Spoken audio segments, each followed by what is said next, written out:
Mitford হত্যাকাণ্ডের প্রতিবাদে বিক্ষোভ ও মানববন্ধন করেছে ব্র্যাক বিশ্ববিদ্যালয়ের শিক্ষার্থীরা। এই সময় হত্যাকাণ্ডের তীব্র নিন্দা জানানোর পাশাপাশি সরকারের বিরুদ্ধে সন্ত্রাস ও চাঁদাবাজদের প্রশ্রয় দেওয়ার অভিযোগও তোলেন তারা।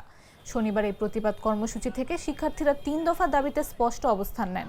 সেই সঙ্গে দেশব্যাপী চাঁদাবাজি ও সন্ত্রাস প্রতিরোধে ইন্টারিম সরকারকে ৪৮ ঘন্টার সময় বেঁধে দেন তারা।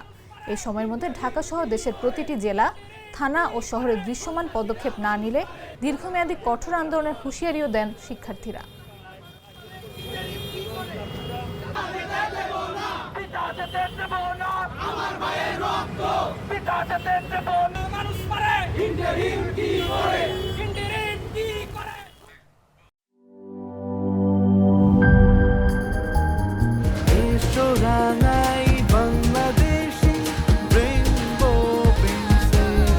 রেইনবো পেইন্টস, ছড়াও জীবনের রং।